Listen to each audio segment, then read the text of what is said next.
Hello viewers, আসসালামু আলাইকুম।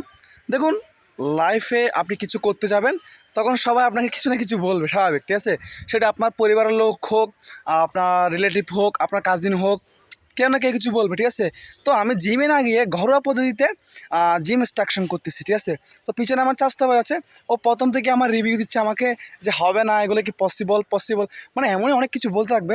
তো আমি ভিডিও করি, এটা নিয়ে অনেকের সমস্যা, অনেকের মাথা ব্যথা, ঠিক আছে? আমি ভিডিও করি হচ্ছে ইউটিউবে, ভিডিও করি ফেসবুকে, ভিডিও করি টিকটকে, ঠিক আছে?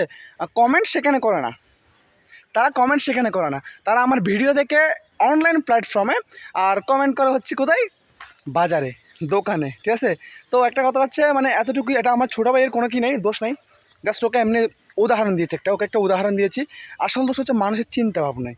আমার ইচ্ছে, আমি কী করবো না করবো, আমাকে অনেকে বলে যে তোর কোনো কাজ নাই, বাজ নাই, কিছু নেই, কী করিস তুই সারাদিন, তোমার সমস্যা কী? তোমার সমস্যা কি একটু বুঝিয়ে বলবো। তো লাইফে নিজের মতো করে নিজে চলো, যদি বাঁচতে হয় নিজের মতো করে নিজে চলো। কে কী বললো, কে কী ছিড়লো, তাতে কিছু যায় আসে না। তুমি আজকে না খেয়ে থাকো, তোমাকে 1 টাকা কেউ দিবে না। আমার পকেটে 10টা টাকা নেই যে আমি কিছু খাবো, ঠিক আছে? কেউ তো আমাকে দিচ্ছে না। কই তখন তো কেউ খবর নিচ্ছে না। আমি যখন কিছু করবো, কিছু করতে চাই, কিছু স্টার্ট করি, নতুন কিছু করা স্টার্ট করি, তখন তাদের সমস্যা। কেন ভাই? তোমার মতো তোমরা থাকো, আমার মতো আমি থাকি, ঠিক আছে?